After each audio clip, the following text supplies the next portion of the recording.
former and future First Lady of Virginia, Dorothy McAuliffe.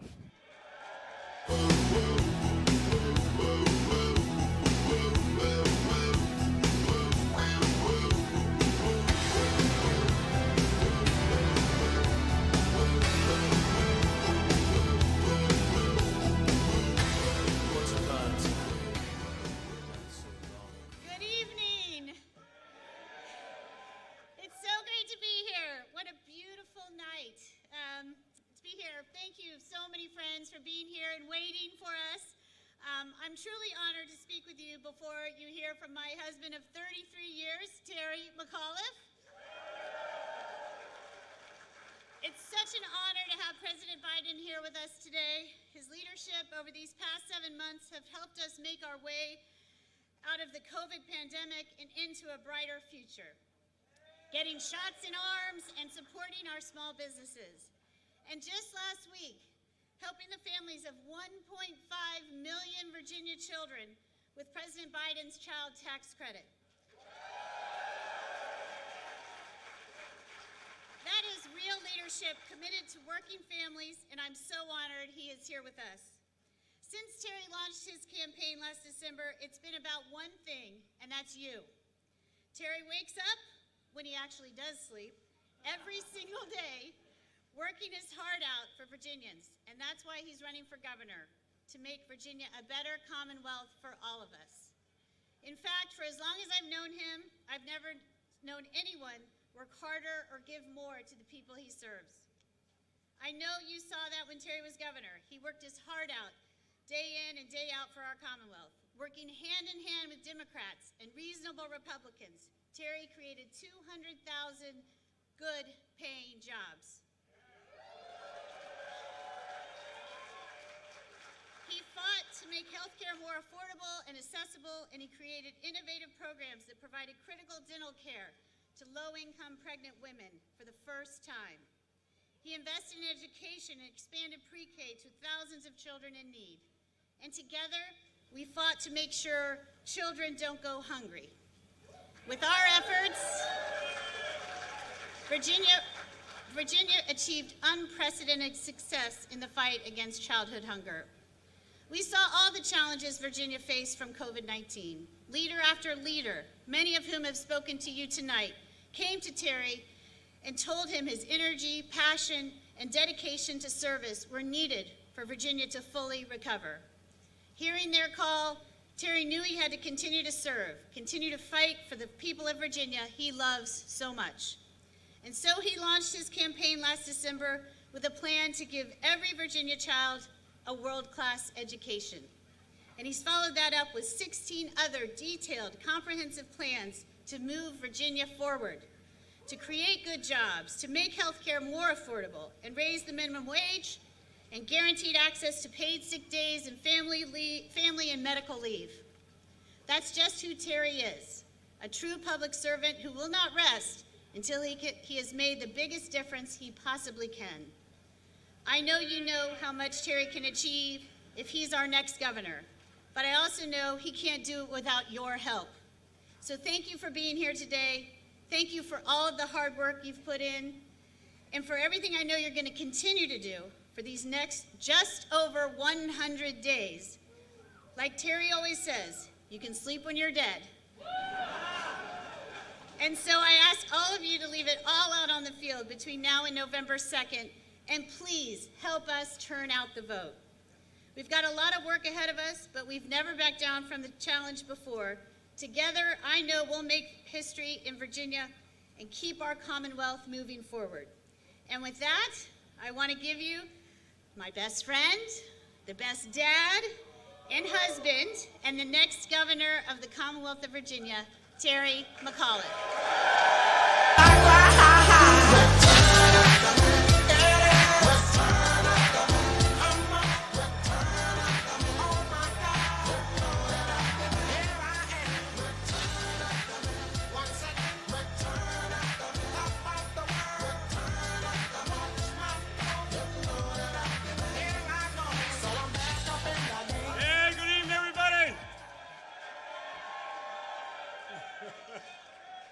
What a great day first of all, thank our great Dorothy McAuliffe for being such a great First Lady. 13 million more meals served to needy children when she was First Lady. I thank Dorothy for that.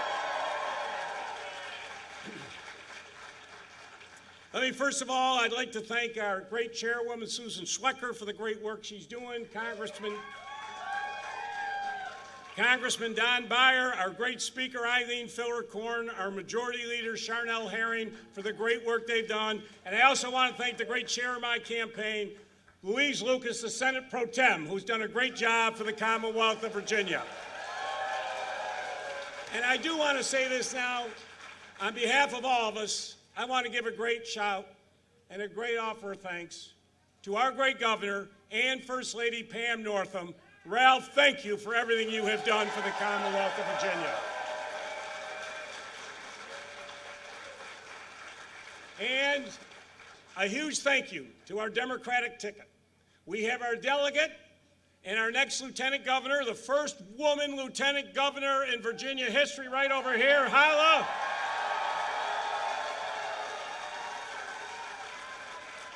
And we've got with her our great Attorney General, who's going to come back to make sure he's defending us and keeping Virginia moving forward. I thank Mark for your leadership. Virginia Democrats are really going to deliver for our Commonwealth with this amazing team that we have in place. But let me say to all of you here today, I want to say thank you. I can't think of a better place to be on this beautiful evening than right here with our President, Joe Biden.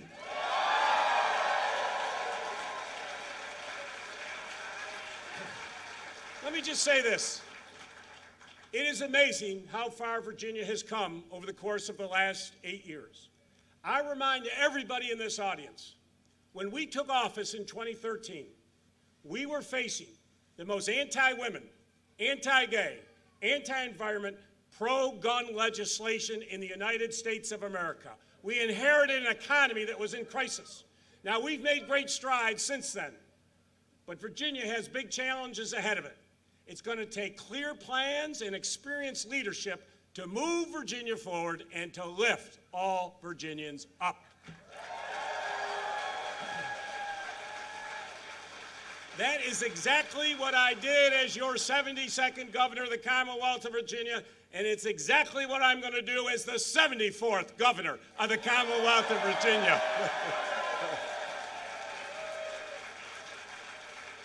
As governor, I woke up every single day trying to make life better for all Virginians. We created 200,000 new jobs, 100,000, think about it, all these people going to work, 1,100 new economic development projects, 20 billion of new capital, and personal income went up by 14% when I was governor. And I'm very proud that unemployment dropped from 5.8 down to 3.3% when I was governor. And I am proud that unemployment dropped in every city and county in the Commonwealth of Virginia. In our rural communities, most of those communities saw unemployment drop by nearly 50%. Now, many of these counties, as you know, are the most Republican counties in the state. But that didn't matter to me. I was willing to work with reasonable Republicans to bring jobs to every single corner of this Commonwealth. We leaned in on clean energy to tackle climate change and create jobs of the 21st century. We invested in education, expanding pre-K to thousands of our children here in Virginia. And speaking of education, I would like to give a shout out to the best professor we have at Northern Virginia Community College, our own Dr. Jill Biden. And she's doing a great job right now representing our country at the Olympics. But folks, working together, we came so far, but we have a long way to go. COVID has been so tough for so many families. Lifting Virginia out of this pandemic, we must take this opportunity to build a stronger Virginia where every single Virginian can thrive. I think you deserve to know where I stand on the issues. And that's why I have released 140 pages of very detailed policy plans so that you know exactly what I will do as governor. By working together again, we can and we will, and I promise you, we will create thousands of new high-paying jobs here in Virginia. I promise all of you, we will make sure Virginians have great pay and benefits, and we are going to get paid sick days here in the Commonwealth of Virginia. And we're going to get family medical leave here in the Commonwealth of Virginia. And I promise you, I will raise the minimum wage to $15 within the next 3 years.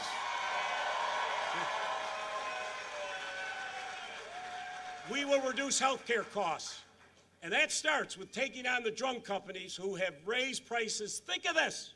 During the pandemic, they've raised prices on over 1,000 drugs during this pandemic. I'll renegotiate, and I'll get lower prices. I'll create a sunlight law to expose unfair price increases. I promise you this, I will not allow or tolerate pharmaceutical companies coming into Virginia and ripping off our citizens. I'll hold them accountable. And I promise you, I will invest a record $2 billion in education. My plan will lift up every child all across Virginia by focusing on preparing our students for the jobs of the 21st century. And I promise you this, I will raise the teacher pay above the national average for the first time in Virginia history. And I promise you as governor, I will get broadband access to every single Virginia home. Folks, that's why I'm running for governor. I'm running for you. My opponent, Glenn Youngkin, well, he's not running for you. He's running for Donald Trump. Folks, don't take my word for it. Glenn has said so himself. Glenn Youngkin has said, and this is a direct quote, Donald Trump represents so much of why I'm running. Youngkin has said he's honored to have Donald Trump's endorsement. In fact, Trump has endorsed him not once, not twice, but 3 times he's endorsed him. So you got to ask yourself, why is it that Glenn Youngkin and Donald Trump are so close? Because they share the same agenda. And you better believe that that agenda is completely out of touch with Virginians. Let's start at the beginning. Let's start at the beginning of Glenn's campaign. He launched his campaign on an election integrity plan that was based on Donald Trump's conspiracy theory about the 2020 election. And for 5 months, that is the only plan that he had on his website. He called it the most important issue. So folks, let me say this tonight. I am going to clear it all up for you. Joe Biden won that election fair and square.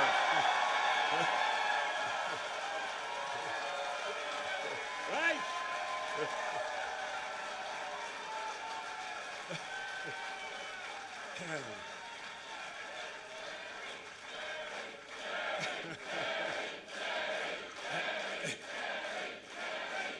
Thank you. And then, listen to this, folks. Then, just a few weeks ago, we saw a shocking video in which Glenn Youngkin admits behind closed doors what he really wants to do as governor. He was caught on tape saying that when he gets elected governor, he will go on the offense and he will defund Planned Parenthood and ban abortions in Virginia. Folks, we've seen this playbook before. When I was governor, Trump, Youngkin-style Republicans tried to shut down every single one of our health care facilities for women, every single one of them, all 16. And then they tried to defund Planned Parenthood. Bill after bill came to my desk. Well, let me tell you this. I vetoed those bills. I stopped them before. I'll stop them again. And I promise you, I will be a brick wall to protect women's rights here in the Commonwealth of Virginia. But the worst part of the video, the worst part, Glenn Youngkin is caught on tape admitting that he's lying to the voters. He says on the tape that he can't tell the voters his real agenda because if he does, he will lose the election. His words. And you know what? This is what people hate about politicians, lying directly to their face. I will always tell you the truth.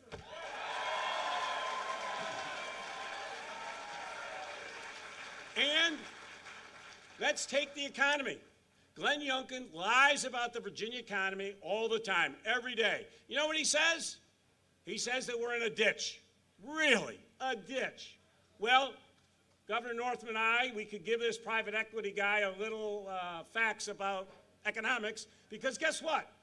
Just last week, Virginia was just named the top state in America for business for the second year in a row, and the only state to get it twice.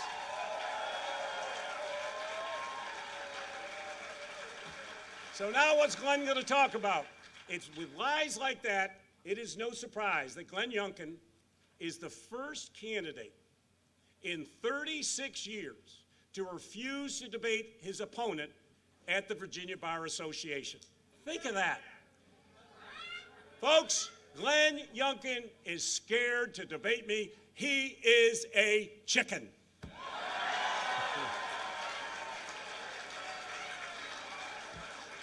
Glenn, I'll debate you anywhere you want, anytime you want. Let's go.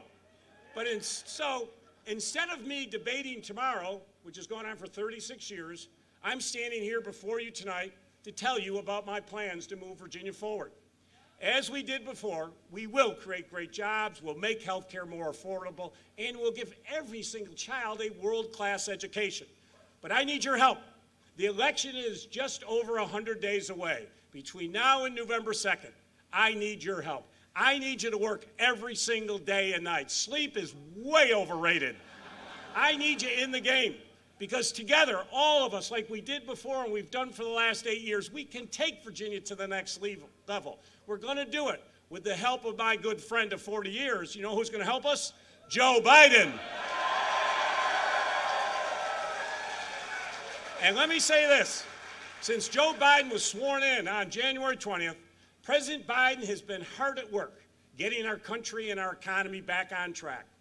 Thanks to his efforts and the governor's here, we've gotten over 9 million shots in the arms of Virginians, keeping them safe.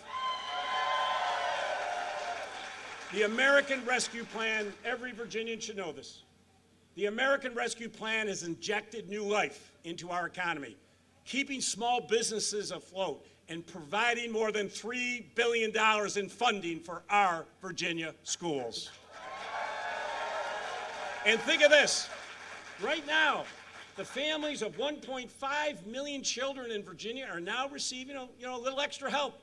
And that's all thanks to Joe Biden's child tax credit. Thank you, Mr. President.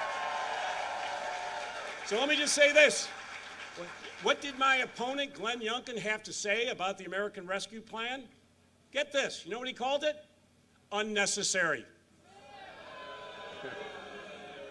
Well, I got to tell you, I can't think of anything more necessary than having a president and a governor who are committed to investing in lifting up all Virginians, making sure our children get the best quality education, strengthening our economy. That's what we can do. And I want to tell you this. President Biden has always been a great friend to Virginia. As vice president, he was a huge ally with me. He leaned in on the critical issues. He worked with me when I saved the Port of Virginia. Together, we announced at Norfolk State a $25 million cybersecurity initiative for historically black colleges and universities. And when I needed help to unclog all of these Virginia roads, who did I call? Joe Biden. And he helped me secure the largest transportation loan in the history of the United States of America. And he worked with me as we made Virginia the first state in America to functionally end veteran homelessness. So, folks, he's been there for us time and time again. And can you imagine what we can get done for Virginia as Joe Biden as president and I'm back as governor? Let me tell you, folks, this state is going to take off like a booster rocket. Let me tell you that, folks. Ladies and gentlemen, our President, Joe Biden. And try to see me falling behind and what could be. Oh, bring me a higher love. I'm all up. Bring me a higher love. Oh, bring me a higher love. It's that higher love. I keep thinking of. Bring me higher love.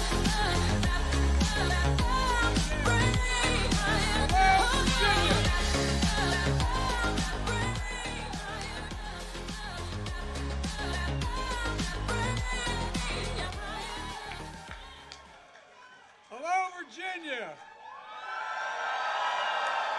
It's so great to be back. First off, it goes without saying how much I appreciate your current governor, Ralph Northam, by the way. Because of the hard work of the American people, we put ourselves in a position for us to control the virus instead of it controlling us. Here in Virginia, COVID-19 deaths and hospitalizations are down 90% since January. 54% of your population has been fully vaccinated. 82% of your seniors, both of which are above the national average. But this didn't happen by itself. It's due to the heroic vaccination program, one of the greatest, most complex operational challenges in American history. It happens when we all work together, the federal government, states, cities, the private sector, and all Americans. Look, it happens when you have governors like Ralph, who've been a key partner, coordinating FEMA and the National Guard to move personnel and resources around the state to get shots in arms. It happens when you're honest with people. You know, I know folks are watching the number of cases rising again and are wondering what it means for them. Well, here's the truth. If you're fully vaccinated, you're safer with a higher degree of protection. But if you're not vaccinated, you are not protected. And now, what we have now is a pandemic of the unvaccinated. And by the way, you know that old expression, you notice a lot of our very conservative friends have finally had an altar call. They've seen the Lord, whether it's on Fox News or whether it's the most conservative commentators or governors. Thank God the governor of Alabama had one of the lowest vaccination rates in the country, is now, and I'm genuinely complimenting her. That's okay, that's all right. That's all right. No. Let him talk. No,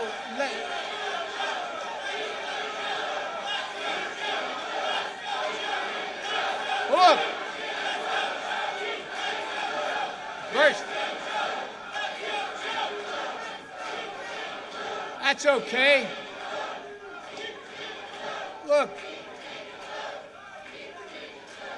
this is not a Trump rally. Let him holler. No one's paying attention. Look, here's the point. Virtually all the COVID-19 deaths and hospitalizations are today among the unvaccinated people. And I know this has gotten a bit politicized, but I hope it's starting to change. It's not about red states or blue states or guys like that hollering. It's about life and it's about death. And I know Governor Northam is going to work like the devil to finish the job. Thank you, Gov. And look, and of course, it's great to be another great friend. It's been around, I've been around a long time, and I've seldom do I get to campaign for someone who I've agreed with more on basically everything. We go back all the way to roots in Syracuse, New York. I'm talking about, and before that, I'm actually talking about Dorothy. Her roots don't go there, but look, she's always been there for me and Jill when we've needed her most. She was an incredible First Lady of Virginia, and she will be again. She is the very best. And Dorothy, speaking of First Ladies, I'm Jill's husband. Jill wanted to be here tonight, but if you turn on the Olympics and watch Team USA, you'll see Jill Biden stand there cheering with them. The Japanese Prime Minister, who, as I invited him, the first person to come to the White House, head of state, he made it real clear. He didn't want me, he wanted her to go. He is a man of incredible judgment. Look, folks, now, of course, it's great to be with my friend and your once and future governor, Terry McAuliffe.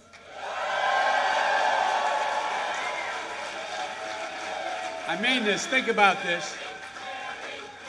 You got it.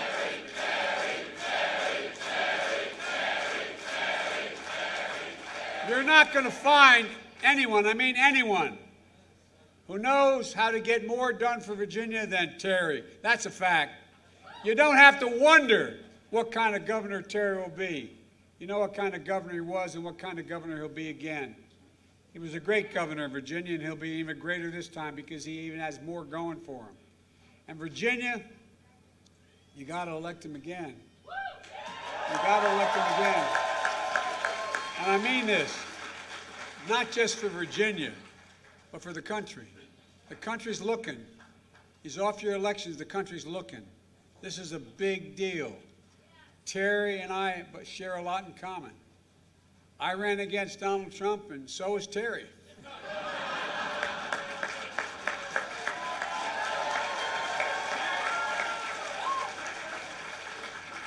And I whipped Donald Trump in Virginia, and so will Terry.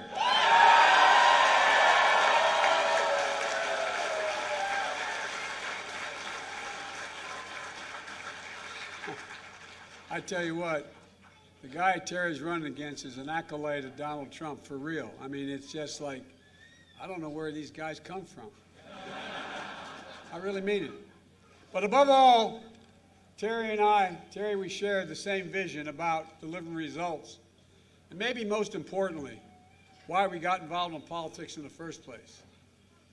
The very wealthy, and I respect anybody who makes a lot of money. You should be able to be a millionaire or a billionaire, whatever you want, as long as you pay your fair share. But here's the deal. They don't need me to protect them. I got involved in politics because of the neighborhood I came from, the towns I came from. Scranton and Claymont-Dell, a little steel town. Delivering results for hard-working people who, if you just give them a chance, just a chance, they never have let the country down. You know, I really mean that. And that's not hyperbole. I really mean it. Just, you look, I've been in office now for 6 months as of a couple days ago. And I think the administration has a lot to be proud of. We vaccinated over 160 million Americans.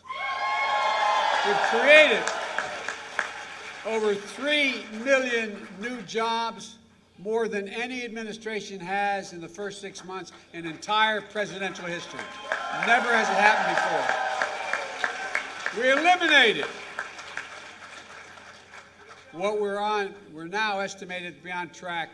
The economy not growing before the recession, before COVID, said the economy would grow by 3.5%. Now everything from the OECD to all of Wall Street suggests that we're going to grow this economy 7% just this year. That is the highest growth in more than 4 decades in America. In fact, it's the best job growth in the world right now. And in just the past few weeks, one of the biggest tax cuts in the history for families in America with kids went into effect this last week. I've been saying, I really mean this. It's about time ordinary, hardworking people get a tax break. Because that's what it is. Parents parents are seeing that money go into their bank accounts right now. And let me tell you what's going to mean for Americans. We're going to cut child poverty in half this year because of that. Look, Terry and I share the same basic truth. Trickle-down economies never work. It's time to build the economy from the bottom up and the middle out. That's what we are. And by the way, the wealthy have never done poorly when the middle class and working class people do well. They do well. Look, Terry understands that it started with the American Rescue Plan that's delivering immediate relief to the folks who needed it most. Folks are on the back of on their heels, a lot of them knocked down. Those rescue checks that went out to more than 80% of the adults and children in Virginia that provide a little extra breathing room for people. My dad used to say, and I really mean this, my dad used to say, Joey, a job's about more than a paycheck. It's about your dignity. It's about respect. It's about your place in the community. It's about just having Joey, and I mean this sincerely, when he lost everything in Scranton and we moved to Delaware. He said, Joey, it's about a little breathing room. That's all people are asking for. It's a little bit of breathing room, a little extra room. Look, aid for small businesses. That helps them hire and reopen their doors. I'm looking, here it is. Excuse me.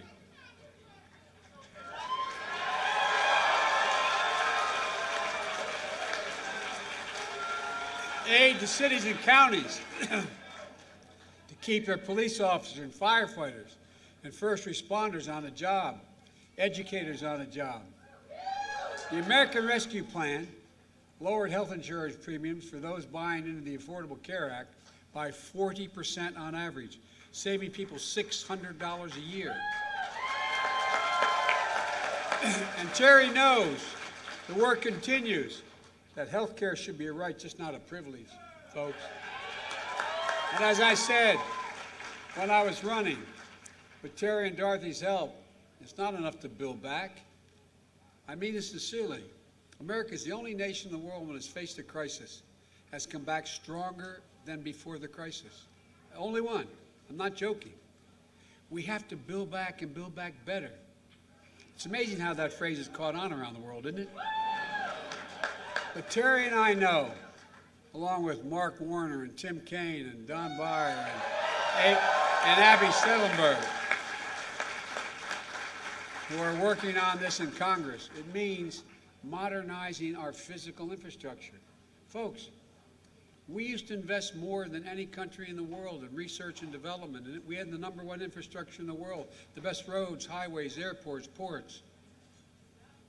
Infrastructure about rebuilding roads and bridges, replacing lead pipes that are poisoning our kids in the water system, delivering high-speed internet to every single Virginian, rural and urban,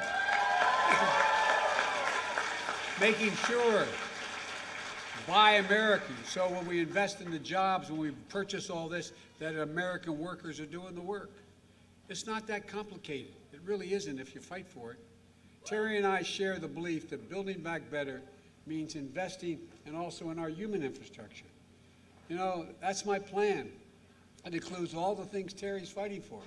Terry and I believe that when we educate our children earlier, they do better.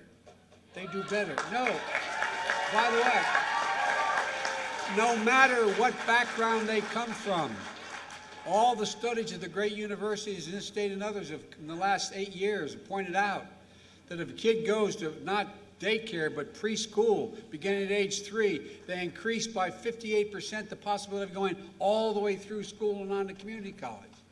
That's why we support universal pre-K for 3 and 4 years old.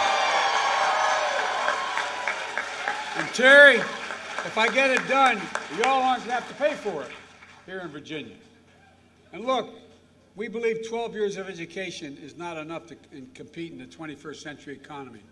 That's why I want to make 2-year community colleges available to every single American. And we can afford to do this. I do have one concern. My wife, Jill, is teaching full-time still as a community college professor. and First Lady. But Terry's going to be her boss again. Because she teaches at, anyway, Northern Virginia Community College. And by the way, Terry, since the time she started working there, she's never stopped teaching. When we got elected, she thought that she was going to continue to teach. She thought I might object. I strongly supported it. Teaching is not what my wife does, it's who she is. And folks, look, the fact is that the idea that we are able to bring together people to give them great opportunities is totally within, look, we can afford to do this. We can afford to do this if the very wealthy just start paying their fair share just a little bit. Terry and I know how hard the pandemic has been on working families, especially women. About 2 million women are still unable to go back into the workforce during this pandemic due to things like not being able to afford child care. Look, when I got elected to the United States Senate, I was 29 years old. Between the time I got elected and before I was sworn in, there was an automobile accident. My wife and daughter were killed. And my 2 boys almost died. And by the way, I thank all firefighters because it took the jaws of life 3 hours to get them out from on top of their dead mom and dead sister. You saved their lives. And I needed help. I was a senator making $42,000 a year. I could no longer afford daycare and someone to take care of my kids, then fly. And thank God I have a sister who's my best friend, who she and her husband, without my asking, moved in and helped me raise my kids, my mom and my brother as well. I got lucky. But look, the idea as a single mom or a single dad working and having young children, it's awful hard. That's why Terry and I want to expand paid leave and child care in this country.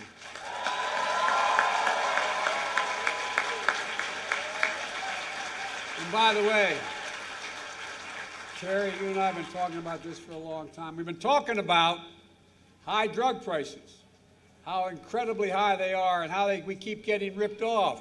We pay more for drugs than any major country in the world. But here's the deal.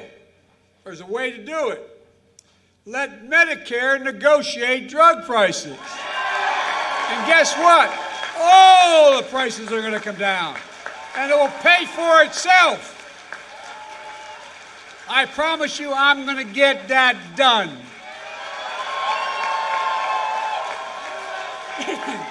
Look, and here's the deal. Terry, I know this can be paid for. Look, we support asking the wealthiest 1% who got that $2 trillion tax cut that, in fact, not a single penny was paid for, the so-called Trump tax cut. And guess what? Just begin to pay their fair share. Corporate America. I come from the corporate capital of the world. More corporations are, in fact, registered in Delaware than every other state in the union combined. I got elected 36 years there because I was honest with them. Look, right today, 50 of the biggest corporations in America, of the Fortune 500, 50 of them don't pay, and this is not exaggeration, check it out, not a single solitary penny in federal taxes, not one. And they made over 40, but I'm not doing this to get that right, I just want to make it clear to you. Here's the deal, they made over $40 billion. If they just paid a minimum tax of 15%, they'd raise the dollars all we need to do all this education we're talking about here. Look, when I was vice president, the president asked me to check out what the major corporations needed the most.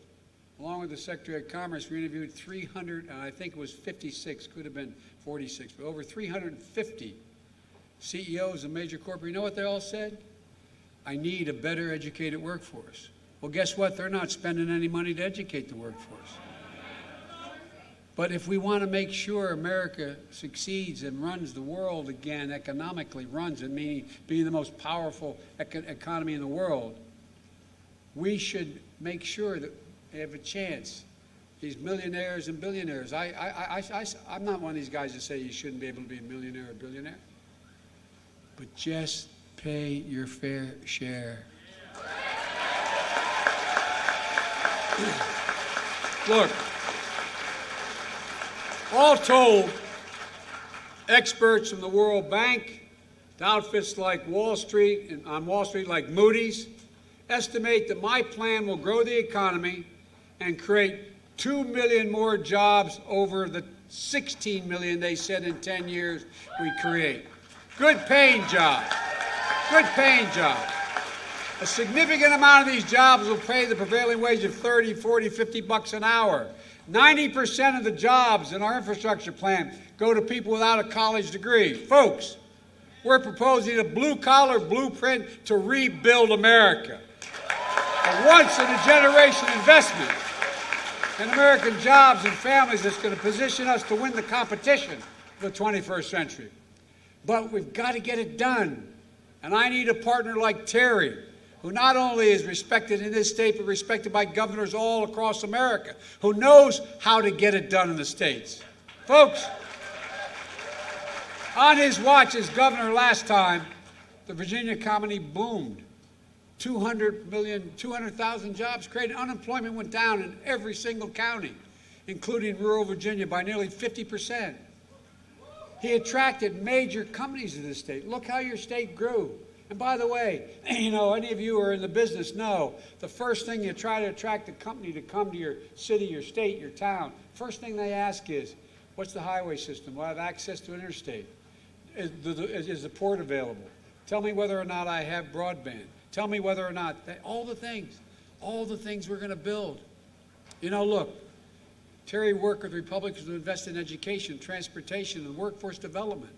And by the way, Virginia has a whole bunch of veterans and active duty military members, more than almost any state. And guess what? The American Rescue Plan marked one of the biggest investments in veterans' health in a long, long time. We'll upgrade VA hospitals that are 50 years old, reduce the shortages of doctors and nurses. No veteran, from my son who passed away on, should pick up a phone and say, or have a wife or husband call and say, I need help, and say, we can't see you for a while. We owe them immediate action. Immediate. It's a sacred obligation. And I know no governor who stood up for our veterans and military families more than this guy, helping them apply their skills to good-paying civilian jobs, fields like cybersecurity and health care. He also worked with the General Assembly to find 2 new veteran care centers, including the first one in Hampton Roads region, which is hard to believe. Terry understands. He knows. He knows also about crime prevention as a top priority. He understands how important it is to find funding from the American Rescue Plan to provide law enforcement personnel with more resources, not fewer resources. Look, we need to help them in a lot of ways. We need to do away with chokeholds and all those things, I agree, but on the side of this is we need them to have more social workers, more veterans, more psychological help, more psychologists. And where it happens, it works. Personnel and resources to keep communities safe, and he has taken on the gun lobby to enact sensible gun safety measures without infringing on anybody's Second Amendment right, including keeping guns out of the hands of domestic abusers.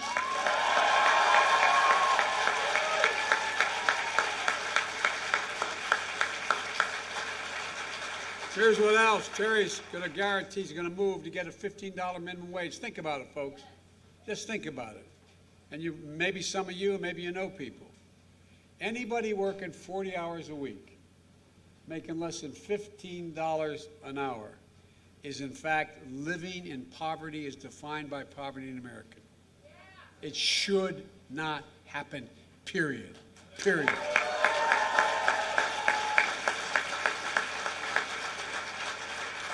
An amazing number of American people who are struggling have rental costs and housing costs that are at least 30 to 35% of their total income. How do you do that? How do you make it, especially if you have a child? Look, folks, housing that's affordable to everybody is going to be in this plan. And like me, when Terry thinks about the climate crisis, he thinks three things: jobs, jobs, jobs.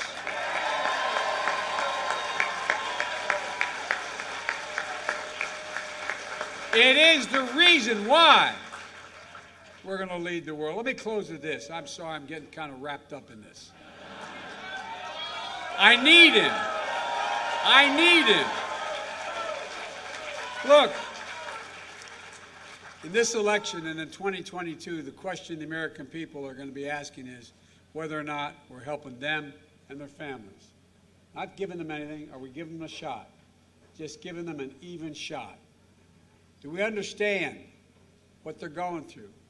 Can we deliver for them? As Democrats, we have to show we do understand, and we're delivering for them, and we're keeping our promises.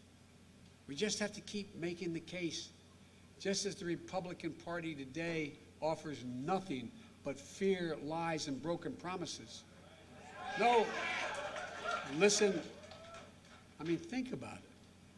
Turning on the television every day and seeing a replay what happened on January 6th and saying, I was told there were a lot of peaceful, wonderful people. God, no, I really mean to think about it. It is bizarre. We have to keep cutting through the Republican fog that government is the problem and show that we, the people, are the solution. We're the most unique country. So think about this. We're the most unique country in the history of the world.